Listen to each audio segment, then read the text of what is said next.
Bismillahirrahmanirrahim.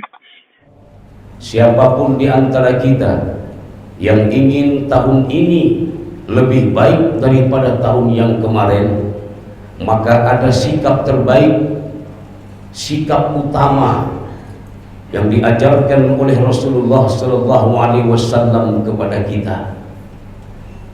Sebelumnya Imam Ali radhiyallahu an pernah berkata, barang siapa tahun ini lebih baik daripada tahun kemarin, maka dia termasuk orang-orang yang beruntung. Siapa yang tahun ini sama saja dengan tahun yang kemarin, dia orang-orang yang merugi. Dan siapa tahun ini lebih buruk daripada tahun yang kemarin, dialah orang yang celaka, dilaknat Allah Subhanahu wa ta'ala. Sekarang kita hadir di subuh yang mulia ini, kita berharap tahun ini lebih baik daripada tahun kemarin. Kita mohonkan kepada Allah di awal tahun baru ini, setiap kaki yang kita langkahkan dari rumah menuju masjid ini, setiap langkahnya Allah ampuni dosa-dosa kita. Dan duduk kita di majelis ini, setiap duduk kita Allah angkat derajat kita. Amin ya rabbal. Bapak Ibu jamaah kaum muslimin wal muslimat yang dimuliakan Allah, apa sikap yang terbaik itu dalam menghadapi tahun 1448 Hijriah? Apa bekal yang kita realisasikan dalam hidup dan kehidupan kita? We want the life is better than before. Your life is not today, but your life is about tomorrow. Lalu basuh kinang. Hidup kita bukan hari ini, tapi hidup kita untuk hari esok. Kita hidup bukan untuk hidup, tapi kita hidup untuk maha hidup. Mati bukan akhir segala-galanya, tapi mati adalah awal kehidupan yang sebenarnya. Sikap yang paling utama adalah muhasabah. Apa muhasabah itu, Ustaz? Muhasabah adalah menghitung-hitung diri, introspeksi diri, menilai-nilai, melihat-lihat diri kita. Orang yang biasa bermuhasabah, dia berpikir hidupnya tidak hanya hari ini saja, tapi dia memikirkan hari esok. Orang yang sering bermuhasabah, dia tidak memikirkan hari ini saja, tapi dia memikirkan gelapnya liang kubur mereka. Suatu masa nanti, suatu hari nanti, tentu kita yang hadir semua ini, yang masih bernapas, yang dititipkan oleh Allah baru-baru, akan menemui Allah dan akan menjumpai ajal kita masing-masing. Allah perintahkan kita dalam bermuhasabah. Dalam Quran surah Al-Hasr ayat 18, Bismillahirrahmanirrahim. Ya ayyuhallazina amanu taqullaha wa tanzur nafsum ma qaddamat lighad.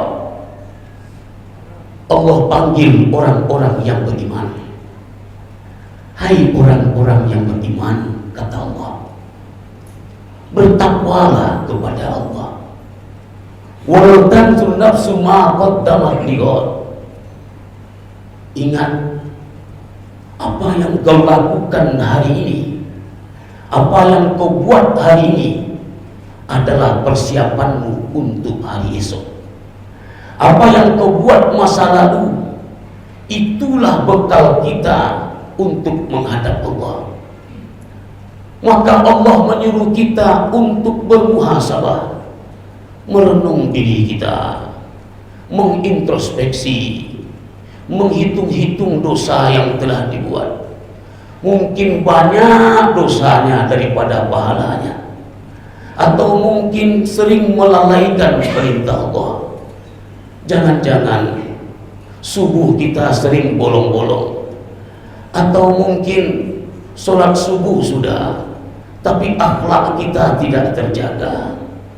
Orang yang sering bermuhasabah, dia memikirkan besok dia akan mati. Dia memikirkan besok bajunya akan diganti dengan kain putih, dan kain putih itu tidak branded, tidaklah bermerek, tidak ada di tempat-tempat yang terkenal di mall ataupun di plaza. Dia berangkat dan kita akan menjumpainya semuanya. Begitu gelap alam kubur kita, begitu sempit tanah kuburan kita. Ketika satu hari selesai orang itu dimandikan dan disolatkan di bawah tanah kuburan, ada penyesalan yang terjadi dalam diri seorang mayat. Ada penyesalan Bapak dan Ibu ketika berada dalam kubur. Badan yang dulu sehat, tangan yang dulu tegang, rambut yang dulu sering kita sampo, rambut yang dulu sering kita kasih sabun wangi, harum, ketika masuk dalam kubur, satu hari, 2 hari, rambut itu rontok, rambut itu semakin membusuk, sampai beralih kepada mata. Mata itu yang sering kita gunakan melihat-lihat dunia, mata yang sering kita tengok, mata itu mencair karena ada air di dalamnya. Setelah mata langsung ke usus, seminggu, sebulan, usus itu sudah pecah, bengkak. Lambung yang sering kita kasih makan berulat, dimakan oleh belatung, dimakan cacing tanah, dimakan oleh ulat-ulat dan kalajengking. Hari demi hari, bulan berganti, tubuh yang selama ini kita rawat di dunia, ternyata tubuh itu membusuk, tinggallah tulang belulang. Hebat kita merawat tubuh kita, sampai kita sampo rambut kita, sampai kita mandikan badan kita. Kita pergi kondangan, kita pergi ke tempat pesta, badan kita, jasad kita, kita kasih parfum yang wangi, sampai kita dibungkus oleh kain kapan. Parfum itu berganti dengan kapur barus. Kapur barus yang disediakan oleh BSKM kita, kita bawa ke tanah kuburan. Tinggallah tulang belulang yang selama ini kita banggakan hidup di dunia. Badan sehat, bisa melangkah. Saat dalam kubur itu gelap, sempit, tak ada yang menolong. Ketika lampu mati di dunia, lampu yang mati itu 5 menit, 1 jam, kita panik kalau lampu mati. Tapi bagaimana memikirkan kalau kita mati besok? Apakah lampu itu akan hidup? Lampu itu gelap, tak ada, sampai-sampai tidak terbatas. Lampu itu mati selama-lamanya. Kalaulah sempat sholat sunat tahajud 2 rakaat, kalaulah sempat baca Quran setiap malam, kalaulah sempat datang ke panti asuhan mengusap kepala anak yatim, memberikan bantuan sedekah, kalaulah sempat bersedekah dan berinfak, membantu Masjid Al-Furqan 1 sak, 2 sak, 4 sak semen, sampai-sampai selagi masjid ini dilakukan sholat berjamaah, selagi bantuan kita dipakai oleh orang, itulah yang mengalir, yang disebut dengan amal jariah. Maka jenazah dalam kubur itu ketika tinggal tulang belulang, seorang sahabat bernama Wa'il bin Wasil bertanya kepada Rasulullah. Apa katanya? Ya Muhammad, qul yallazi rabbakum ayyul awam. Apakah Tuhanmu sanggup menghidupkan tulang belulang ini? dibawa tulang belulang itu, dihadirkan ke depan Rasulullah Nabi Muhammad sallallahu alaihi wasallam. Apa kata Rasulullah? Terdiam Nabi kita. Akhirnya turun wahyu dari Allah dalam Quran surat Yasin yang sering kita baca. Man laila surat al-Yasin, siapa yang suka baca Yasin di waktu malamnya, waktu paginya Allah ampuni dosa-dosanya. Maka ketika Yasin dibaca, saat itu kita akan mendengarkan ayat Allah. Apa kata Allah? Bismillahirrahmanirrahim.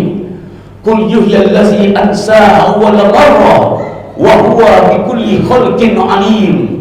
Katakan kepadanya Muhammad, kata Allah, tulang belulang yang ada di dalam kubur itu, yang sudah wafat 10 tahun, 20 tahun, ratusan tahun, tulang belulang itu akan dibangkitkan oleh Allah. Kita yang mati, Allah matikan. Kita yang hidup, Allah matikan. Kita yang tak ada, Allah adakan. Mulai dari alam ruh, jasad kita diberikan ruh oleh Allah. Kita sampai ke rahim ibu kita. Setelah dari rahim, kita terjun ke dunia. Mulai dari anak-anak sampai kita remaja, dewasa kita sedikit, menikah kita, dan di situ kita menempuh alam dunia. Tua, sakit, meninggal dunia. Tidak tahu kita entah seberapa panjang umur yang diberikan Allah ini. Tak tahu kita hari apa Allah akan wafatkan kita, sedang apa Allah akan mewafatkan kita. Seandainya kita tahu, kalau kita diwafatkan bulan besok, kalau seandainya kita diwafatkan hari Jumat, atau kita dilakukan dan diwafatkan pada jam sekian, mungkin masjid ini sudah penuh dari waktu ke waktu. Mungkin Al-Quran setiap hari dibaca oleh manusia umat Nabi Muhammad. Mungkin setiap hari tanah kuburan penuh dengan orang-orang yang mengantarkan jenazah karena mengambil pelajaran dari kematian. Mungkin anak-anak kita tak lagi lalai dalam solatnya. Mungkin setiap subuh Masjid Madin penuh dengan umat yang begitu banyak. Seandainya kita mampu dan sanggup melihat jadwal kematian kita, namun misterius, namun Allah rahasiakan. Tak ada yang tahu, tak ada yang mampu, tak bisa ditunda-tunda, dan tak bisa suka dan suka menghadap kepada Allah. Suka atau tidak suka, kembali kepada Allah, karena kita tak mampu. Lalu ada pertanyaan dalam diri kita, ya Allah, mengapa umurku sampai sekarang masih ada? Jangan-jangan ada dua alasan yang diberikan dalam diri kita. Kenapa umur kita masih panjang? Allah sampai hari ini memanjangkan umur kita karena dosa-dosa kita banyak. Dosa-dosa itu masih ada. Tanda sayang Allah, Allah masih panjangkan umur kita. Lalu alasan yang kedua, mengapa Allah panjangkan umur kita? Allah inginkan kita banyak-banyak melakukan amal soleh. Karena selama ini amal soleh kita masih sedikit. Di saat itu, di dalam kubur besok, Allah berfirman dalam Quran surah Yasin, wa in kullu lamma jami'ul ladaina muhdarun. Kata Allah, engkau akan didatangkan, bukan kita yang datang, tapi Allah yang mendatangkan kita. Bapak ibu yang hadir subuh ini, hadirin yang datang, yang perempuan hadirat, bapak ibu yang datang subuh ini, hadirin hadirat. Tapi ketika berada di dalam kubur muhdarul, Allah datangkan kita, Allah wafatkan kita. Apa maksud Allah? Dulu di dunia, amal soleh yang kau lakukan itu akan kau bertanggungjawabkan. Kebaikan, keburukan yang selama ini kau lakukan akan engkau saksikan. Lalu adalah mahazal kitab, Ini kitab apa ya Allah? Dulu waktu di dunia kita disuruh Iqra bismi rabbikal ladzi khalaq. Dalam Quran surat Al-Isra, Iqra, bacalah. Sempat kita baca Yasin, sempat kita baca Al-Baqarah, kita baca Al-Kahfi, kita baca Al-Muluk, kita baca.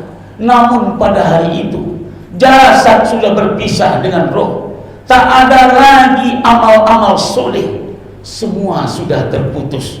Iqra yang dulu kita baca Al-Quran di dalam kubur, di yaumil mahsyar, Iqra yang kita baca adalah seluruh dosa-dosa kita. Mengapa ini ya Allah? Dosaku begitu banyak. Sampulnya dosa, bibliografinya dosa, catatan kakinya dosa, semua dosa ya Allah. Apakah tak ada pahala yang sudah kubuat? Faman ya'mal mithqala dzarratin khairan yara. Seberat apapun amal soleh, seberat apapun dosa yang kau buat, pasti akan kau terima imbalannya.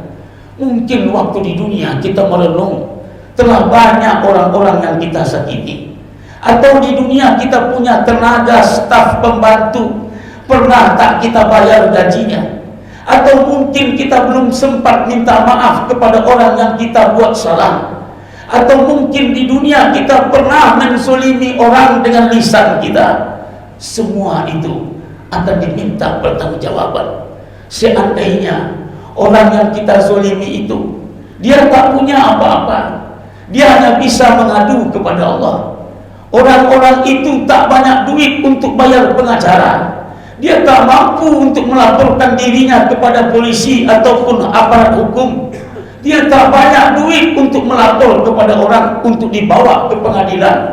Tapi ternyata orang yang terzolimi, yang pernah kita zolimi itu, setiap malam dia mengadu kepada Allah. Setiap malam usolli sunnat tahajud rakataini, dia meminta kepada Allah, mengalir menitik air matanya.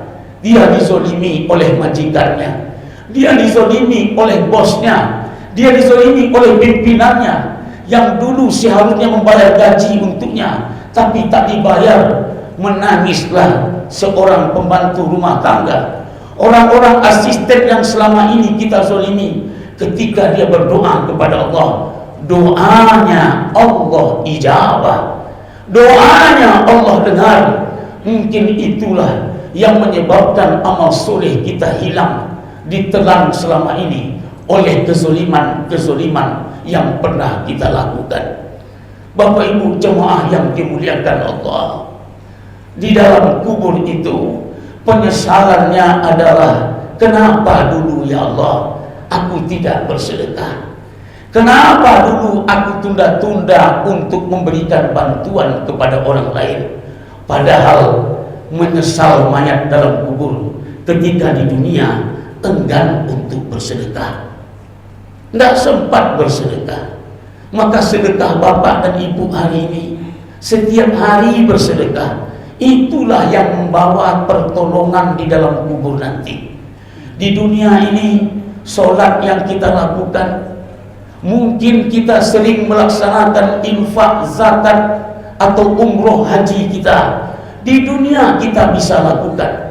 Nanti kalau kita sudah tiba masanya, lah mati awak, tidak ada lagi amal soleh itu, terputus amal soleh itu, kecuali sedekah yang selama ini kita berikan.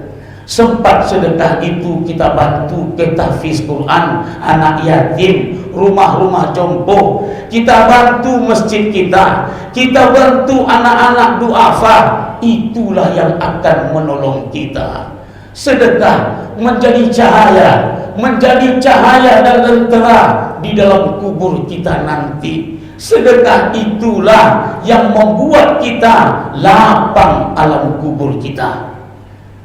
Penyesalan yang kedua, kata Rasulullah, ketika orang itu azan berkumandang, hayya 'alas shalah, dia tidak menjawab panggilan azan. Muazin telah memanggil dari waktu ke waktu, tapi tak juga datang ke masjid.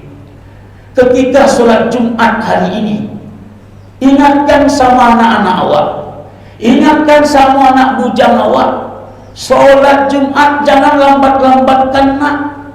Jangan ada lagi sholat Jumat duduk di luar sambil merokok.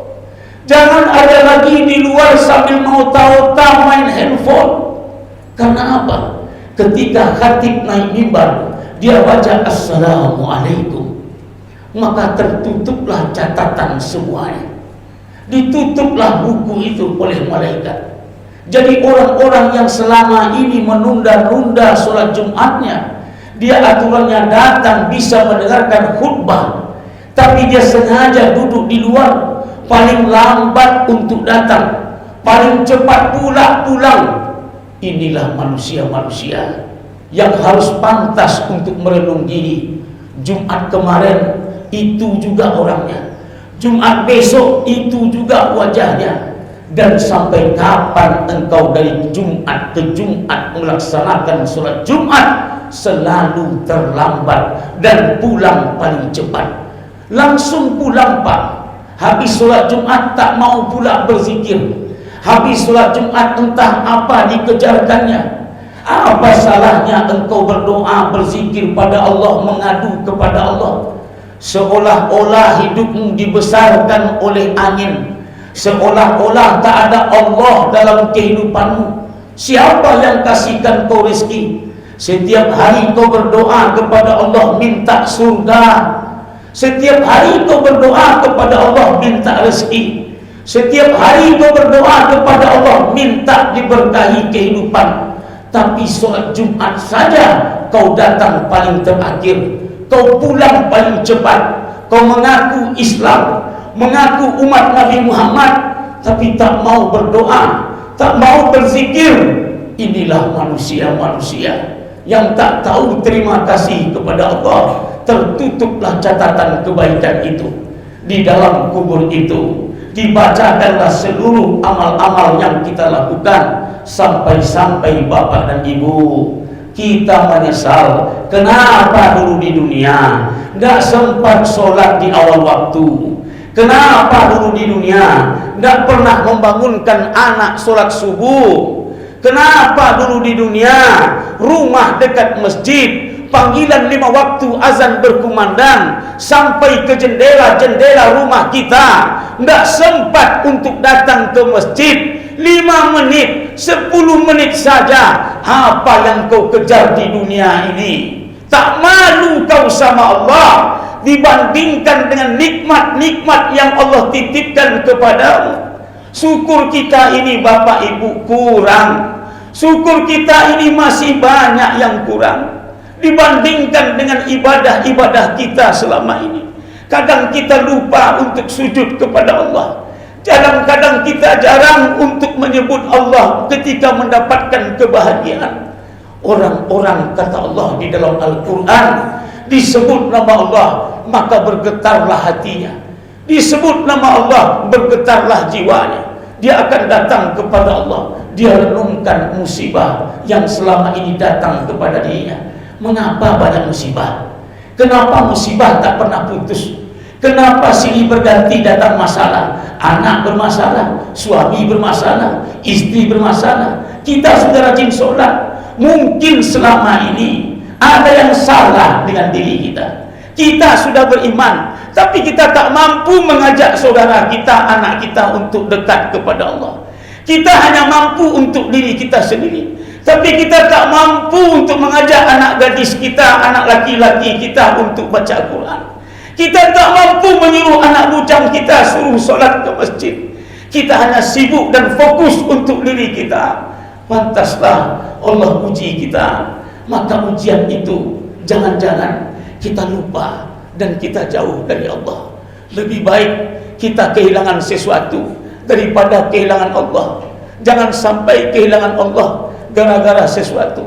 Di tahun baru Islam ini Bapak Ibu, 1448 Hijriah ini, bukannya Allah itu mendatangkan banyak uang, banyak rezeki, banyak jabatan, banyak proyek kepada tanda sayang kepada kita. Tapi tanda sayang Allah kepada kita Allah hadirkan dan Allah ringankan kaki kita ke masjid. Tanda sayang Allah pada kita, Allah mudahkan dan ringankan lisan kita baca Quran. Tanda sayang Allah kepada kita, meskipun sempit dan lapang hidup kita, masih sanggup kita bersedekah.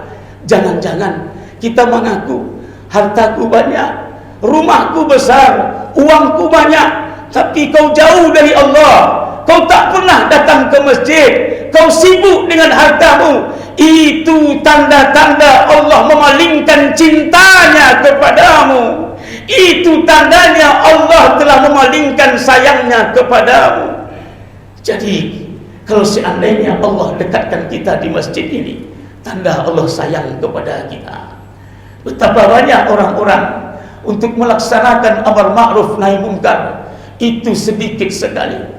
Kita hanya bisa untuk menegur orang, tapi kita tak mampu mengajak orang-orang dekat kita. Siapa orang dekat kita? Anak istri kita. Siapa orang dekat kita?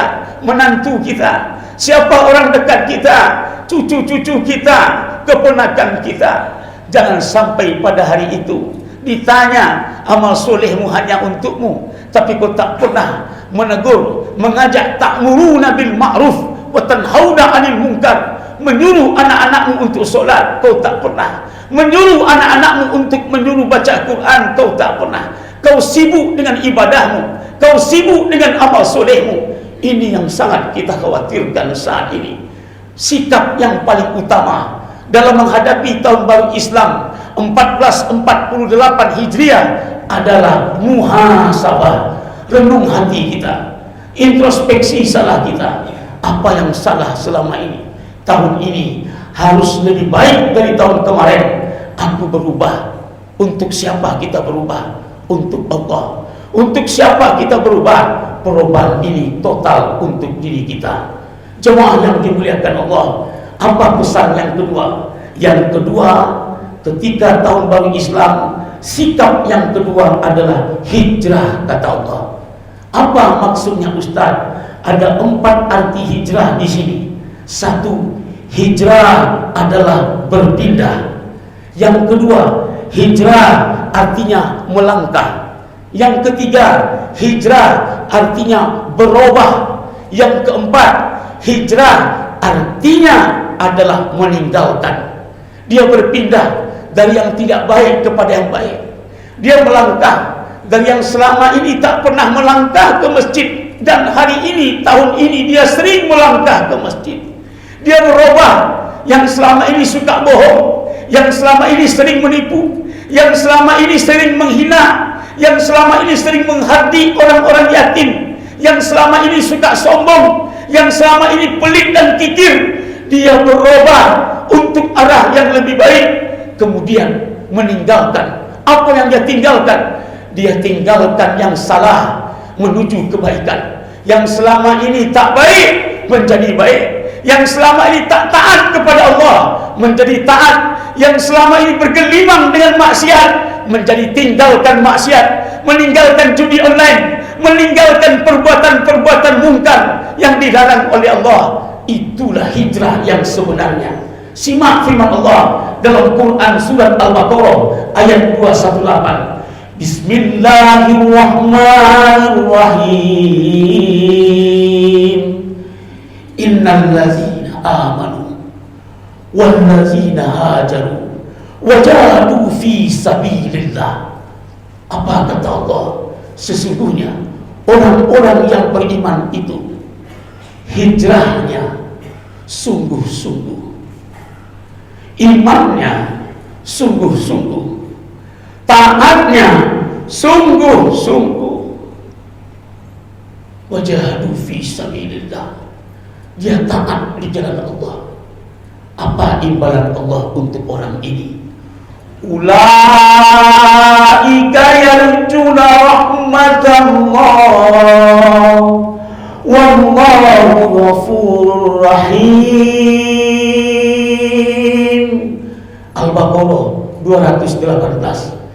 Sesungguhnya orang-orang yang hijrah itu, orang-orang yang beriman itu, dia hijrah di jalan Allah, kemudian dia mendapatkan rahmat dan kasih sayangnya Allah. dan Allah Maha Pengampun dan Maha Penyayang. Bapak Ibu jemaah yang dimuliakan Allah, kita hijrah, kita melangkah untuk kita. Masih panjang kehidupan kita lagi. Setelah di alam kubur, kita akan dibangkitkan, the last day of the world, hari kiamat. Kita dibangkitkan. Setelah dibangkitkan, kita akan dikumpulkan di padang mahsyar. Setelah dikumpulkan, kita akan ditimbangkan seluruh apa yang sudah kita buat. Alam dihitungkan. Setelah dihitungkan, masih ada lagi, akan ada syafaat atau tidak untuk kita, tergantung di dunia yang sebentar ini. Dunia bukan tempat tinggal, dunia tempat meninggal. Kau mati bukan akhir segalanya, tapi itulah awal kehidupan yang sebenarnya. Terakhir setelah syafaat itu menentukan alam Siratal Mustaqim. Terakhir kali ditentukan apakah kita mendapatkan surga atau neraka yang selama ini kita lakukan. Tangan bersaksi, kaki bersaksi terhadap apa yang kita dustakan selama di dunia. Mulut yang selama ini bisa mengolah, menipu, membohongi, menzolimi, menghina, mengejek, mulut itu terbungkam bisu, tak bisa ngomong. Al-yawma nahtimu ala afwahihim wa tukallimuna aydihim wa tashhadu arjuluhum bima kanu yaksibun. Akan ditanya, mulut kau terkunci, kaki dan tanganmu bersaksi. Apa kata kaki? Apa kata tangan? Rambut ini menyaksikan apa yang dilakukan oleh seluruh panca indera kita. Tak bisa dibohongin apa yang selama ini kau dustakan selama hidup di dunia. Berpindahlah, berubahlah, kembalilah kepada Allah. Setiap catatan kita terlalu terang, malaikat ratib mencatatnya. Tak bisa kita bohongi. Mungkin di pengadilan kita bisa menyogok hakim. Mungkin di pengadilan yang hitam bisa kita jadikan putih, yang putih bisa kita jadikan hitam. Betapa banyak ikhtiar orang-orang yang ingin menghalalkan segala cara. Sampai ke pengadilan dia begitu hebat dengan dalil dan juga background kekuasaan hukumnya. Tapi ketika berhadapan di pengadilan Allah, tak ada lagi sogok menyogok, tak ada lagi dusta-dusta palsu, tak ada lagi sumpah-sumpah palsu. Di hadapan Allah, apa yang kau buat selama ini, apa yang kau lakukan selama ini, terlalu kecil, terlalu besar, terang benderang akan Allah sampaikan di situ. Jemaah yang dimuliakan Allah, terlalu banyak dan terlalu detail yang disampaikan oleh Allah di dalam Al-Quran. Pada waktu itu, Yasin yang kita baca tidak lagi bermakna. Yang bermaknanya itu adalah seluruh amal kebaikan dan sedekah yang sampai ke tanah kuburan kita. Jemaah, terakhir adalah pesan Nabi sebelum kita sholat suruh suruh. Insya Allah terakhir Nabi menyampaikan sikap terbaik sebelum kita dan sesudah kita tahun baru ini adalah istiqomah, istimror. Apa istimror, Ustaz? Istimror artinya berkelanjutan, continue, konsisten. Kita bermuhasabah atas apa yang kita hadapi selama ini. Kita hijrah terhadap apa yang kita jalani saat ini dan istiqomah untuk kebaikan masa yang akan datang. Orang-orang ini semua rugi. Siapa yang rugi? Orang berilmu juga rugi. Orang-orang rugi kalau tak berilmu. Orang berilmu pun rugi kalau tak beramal. Orang beramal juga rugi kalau tak ikhlas. Orang beramal juga rugi kalau tidak istiqomah dalam amalnya. Kita rugi, Pak, kalau kita tak istiqomah sholat subuh. Kita rugi, Bu, kalau kita tak terbiasa selalu baca Quran. Kita rugi, jemaah, kalau kita tak istiqomah taat kepada Allah. Sampai kapan kita taat kepada Allah? Sampai husnul khatimah, sampai kita mati dijemput oleh malaikat maut sampai kita beramal soleh. Allah panggil kita, ya ayyatuhan nafsul mutmainnah irji'i ila rabbiki radiyatan mardiyah fadkhuli fi ibadi wadkhuli jannati. Itulah orang-orang yang istiqomah di jalan Allah. Kita simpulkan kaji kita pada pagi yang mulia ini, di hari Jumat yang berkah ini. Pertama, sikap kita sebagai hamba Allah di tahun 1448 Hijriah ini. Yang pertama, muhasabah. Sering-seringlah mengoreksi diri kita. Banyak dosa, amal masih sedikit. Yang kedua, sering-seringlah kita dan mengatakan kepada diri, hijrah kepada yang lebih baik. Dan yang terakhir, istiqomah adalah buah dari muhasabah, buah dari hijrah yang kita lakukan saat ini. Jemaah penutup, sama-sama yang hadir pada subuh yang mulia kali ini, kita istighfar. Astaghfirullahaladzim, astaghfirullahaladzim, astaghfirullahaladzim, astaghfirullahaladzim wa natubu ilaih. Ya Allah, banyak silap dan salah kami, ampuni dosa-dosa kami ya Allah. Ya Rabb, sebelum kami keluar dari masjid ini, ampuni seluruh dosa-dosa kami. Di tahun baru ini ya Allah, bersihkan seluruh dosa-dosa kami. Allahumma barik lana, berkahilah kehidupan kami ya Allah. Wa umuruna, umur kami ya Allah. Auladina, anak-anak kami, kesehatan kami, rezeki kami. Ya Rabb, teramat banyak dosa kami ya Allah. Dosa kami bukan durhaka kepada orang tua. Mungkin dosa kami bukan mabuk-mabukan, mungkin dosa kami bukan maksiat atau berzina, tapi dosa kami ya Allah kurang bersyukur dengan nikmat-Mu. Betapa banyak nikmat-Mu ya Allah, dibandingkan dengan ibadah yang kami lakukan masih kurang. Dibandingkan dengan karunia-Mu kepada kami ya Allah masih kurang. Bukankah kurang bersyukur itu adalah dosa? Maka ya Allah, jangan jauhkan kami dari masjid ini ya Allah. Ringankan kaki kami ke masjid agar mampu solat subuh berjamaah. Allahumma ya Allah, kami mohon ya Allah, titipkan anak-anak kami menjadi anak soleh dan solehah. Mampukan diri kami untuk mengajak anak kami ke masjid, untuk mengingatkan anak kami solat 5 waktu, untuk mengajarkan Al-Quran kepada anak kami. Bimbing kami ya Allah untuk menjaga rumah tangga kami, untuk menjaga anak-anak kami, untuk menjaga orang-orang sayang yang terkasih kami. Kami mohon ya Allah, sebelum akhirnya malaikat maut mencabut nyawa kami, ketika malaikat Israel pengambil nyawa kami, sebelum itu ya Allah, istiqomahkan kami ya Rabb, istiqomahkan kami ya Rabb dalam taat kepadamu. Hijrahkan kami ya Allah dari yang selama ini tak baik menjadi baik, yang selama ini pemarah jadi pemurah, yang selama ini pelit bersedekah jadi dermawan, yang selama ini pembenci menjadi penyayang, yang selama ini pemarah jadi pemaaf. Jadikan kami orang yang berpindah dan hijrah ya Allah.